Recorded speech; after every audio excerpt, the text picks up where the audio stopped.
ગુરુ વિના મુક્તિ ન મળે કોઈ જીવને, ભલે કોટી કરે ઉપાય. એટલે કોઈ પણ માણસ ગુરુ ધારણ કર્યા હોય અને નામ ગ્રહણ કરી લીધો હોય અને ઉપદેશ સંતોષ માની લીધો હોય તો તેનાથી આગળ પણ કબીર સાહેબ કાંઈક કહે છે. શું કીધું છે એણે કબીર સાહેબે? ઘણાને શ્વાસાની જે ગતિ ચાલી રહી છે એને જાપ અજંપા જપવાના મંત્ર આપી દીધા છે અને નામનું સ્મરણ કરવાનું. આવી રીતે ગુરુએ ઉપદેશ દઈ અને લોકોને સંતોષ મનાવ્યો છે. પરંતુ એનાથી આગળ કબીર સાહેબ એમ કહે છે કે આમાં ક્યાં નામના સ્મરણ કરવા? કારણ આ તો ન નામી છે, આનું કોઈ નામ જ નથી. જે નામ ધારણ કરેલો છે, જે નામેથી ઓળખાવ્યા છે, એ નામ તો ફક્ત દેહ છે ત્યાં લગી જ નામ છે. કારણ કે દેહનું નામ પાડેલો છે. એ દેહવાળો એવો માણસ ઓળખાય એને જ નામ નામથી ઓળખાવે છે અને ઓળખ આપે છે. એટલે આ દેહ છે ત્યાં લગી જ નામની ઓળખાણ છે. પછી જાપ અજંપા કબીર સાહેબ કે આ ખોટા છે. કારણ કે કબીર સાહેબે સાખ્યું કીધું છે કે જાપ અજંપા વો ઘર નહીં, વો ઘર સંધા સૂરજ પોષત નહીં. હવે વિચાર તો કરો, ઓ ઘર એટલે મૂળ ઘર, જે તમારા દેહિકની અંદર મૂળ ઘર છે. અને સંતો ટોટલી સંતો જે નાથધારામાં આવ્યા છે અને અન્ય ધારામાં જેને આ દેહની ઓળખાણ થઈ ગઈ છે, જેને પોતાના નામની ઓળખાણ કે અનામી છે, આ તો એની ઓળખાણ થઈ ગઈ છે, એને તો પછી ઘણા સંતો એમ કહે છે કે પછી આને કાંઈ કરવાની જરૂર રહેતી નથી. એટલે શું નથી જરૂર રહેતી એમ કહે છે? જે કર્મકાંડ આવે છે,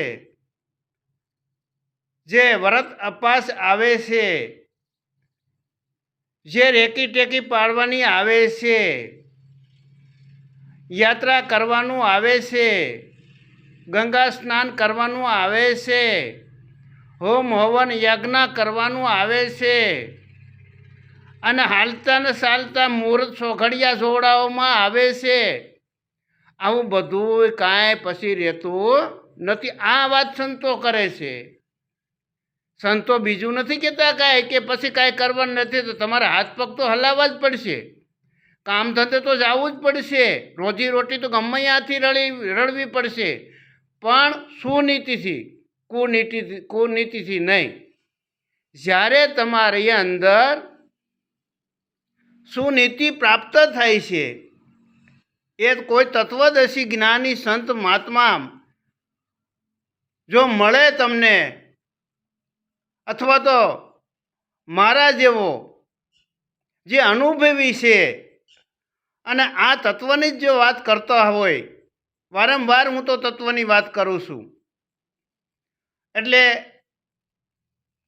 આત્મિકતા જો જ્ઞાન હોય અને આત્મા વિશેની જો વાત કરતા હોય એવા માલમીને મળો તો તમને આ પૂર્ણ પુગાડી શકે.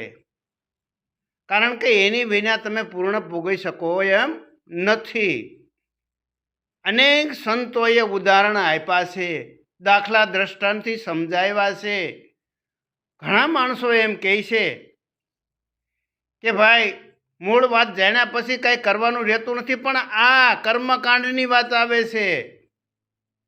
જે સંદેહ છે, શંકા છે, જેનું સમાધાન કરવા માટે આપણે કોઈ પણ વિધિઓ કરીએ છીએ, તો નરસિંહ મહેતાએ પણ બોલ્યા જ છે ને. સમર્થ સંત મહાન નરસિંહ મહેતા આપણા એમ કહે છે કે જ્યાં સુધી આત્મતત્વ છીન્યો નથી ત્યાં લગી સર્વે સાધના જૂઠી. માનવ દેહ તારો એળો ગયો, જે માવઠાની પડે છે વૃષ્ટિ. આમ ભાણ સાહેબ રવિ સાહેબને કહે છે કે રવિ તું ભટકીશમાં મથી જોને માય સમજીને સુઈ રે, પછી તારે કરવું ન પડે કાંઈ. કારણ કે પછી સંદેહ ન રહે, શંકા ન રહે, મૂળ વસ્તુને જાણી ગયા. જ્યારે મૂળ વસ્તુ આપણને પ્રાપ્ત થાય ને બાપા, પછી કાંઈ કરવાનું રહેતું નથી. એટલે કેવું, કઈ વસ્તુ નથી કરવાની. આગળ મેં વાતને ચોખવટ કરી છે. એટલે મૂળ વાત જે 52 નામના તત્વ આવે છે અને 53માં તમારું ચેતનીય આત્મા, જે શિવ શક્તિ બે સમાયેલા છે. અને આદિ અનાદિથી સૃષ્ટિ ઉત્પાદન કરનાર જ આ શિવ અને શક્તિ છે. તો મૂળ શિવ શક્તિ, આ શ્રાવણ મહિનો ચાલે છે, મૂળ શિવ શક્તિ કેમ છે, કઈ રીતે છે અને ક્યાં છે, એ તો તમારી દેહિકની ઓળખાણ થાય ને મારા બાપ, ત્યારે આ વસ્તુની જાણ થાય. એમ નામ તો થાય નહીં. ગુરુ ધારણા કરી લીધા હોય અને ઉપદેશ લઈ લીધો હોય અને દેખાદેખીમાં અનેક માણસો એવા છે કે જ્યાં હજારોની સંખ્યામાં ગુરુ ઉપદેશ લેતા હોય, ગુરુ બોધ લેતા હોય અને ગુરુ માની લેતા હોય. તો એવા લોકો હું તો ભલામણ વારંવાર કરું છું કે મૂળ વાત છે ને એ મળી નથી ત્યાં લગ્યા જાપ અજંપા અને નામની વાત છે. એટલે આ બધી શાંતિ ક્યારે મળે? આધ્યાત્મિક જ્ઞાન એટલે આધ્યાત્મિક જ્ઞાન કે જે તમારી અંદર છુપાયેલી વસ્તુ છે, તમારા દેહિકની અંદર વસ્તુ છુપાયેલી છે, એને જ્યાં લગી તમે એ શક્તિને પ્રાપ્ત નહીં કરી શકો ત્યાં લગી ગમે એવડી ક્રિયા કરો પણ તોય સંતો ના પાડે છે કે ભાઈ એ બધી વ્યર્થ જાય તમારી.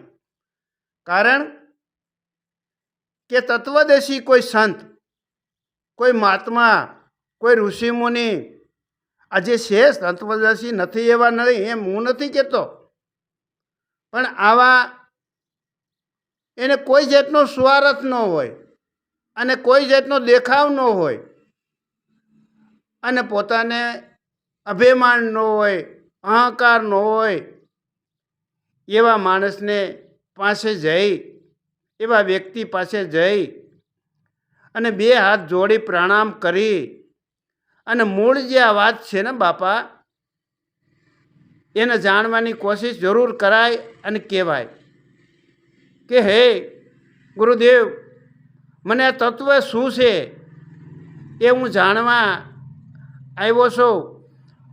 એટલે હું આ જાણીને જપીશ અને એની સેવા ભાવ બાપા કરવી પડે અને એનામાં ભાવ રાખવો પડે, એના કાંઈક કામ કરવા પડે બાપા. તો કોઈ પણ માણસ, કોઈ પણ વ્યક્તિ અનુભવી છે એ ઓટોમેટિક એની અંદર ભાવ થાય અને કૃપા થાય એટલે જેને આપણે દયા કહીએ છીએ, અમારી ઉપર ભાવ રાખજો, અમારી ઉપર દયા રાખજો, આ બાપા દયા થાય તો આ વસ્તુ મળે એમ છે. એટલે હું તો વારંવાર આ વસ્તુની વાત કરું છું કે આની જાણકારી અને આનો માલમી તમને જો કોઈ મળે અથવા તો ન મળે તો જરૂર આ મેં નંબર આપ્યા છે તો મારા નંબર ઉપર ખોટો ફોન કરીને વાદ વિવાદ અને સત્સંગની જે ધારા છે, જે પોપટિયું જ્ઞાન છે, એની અંદર તો તમારું બ્રહ્માંડ ડોલાવી દે એમ છે. પણ મૂળ વાતથી તો અજાણ્યા રહ્યો છો, મૂળ વાતની તો ખબર નથી અને અંદર કપટ ભરેલું હોય અને આપણે વાતો એવી કરીએ ને એવડી કરીએ કે આખી રાત થાય તો વાત પૂરી ન થાય.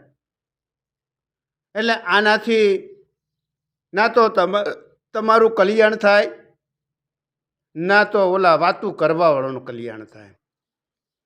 એટલે હું જાજુ તો નથી કહેતો, પણ કોઈને ભાવ જાગે ને મને પોતાના આત્માની અંદર એમ થાય કે આના દીધા જેવી વાત છે તો તમારા પૂર્વના ભાગને લઈ અને જરૂર તમને આ વાત મળશે.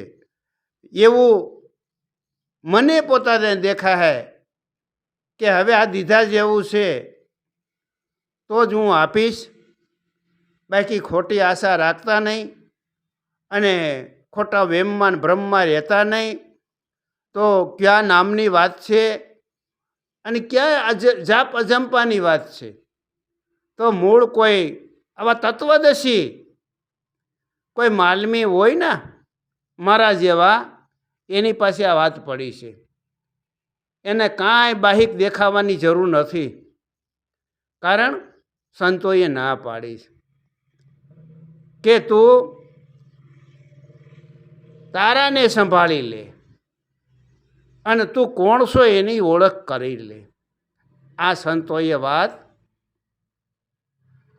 કરી છે અને હું પણ સંત ધારામાં જે વિચારધારા પડી છે એ વિચારધારા પૂર્ણ કરી અને હું અત્યારે બધાને સમક્ષ જે વાત મૂકું છું એ વાતમાં જરાય પણ જૂઠું નથી.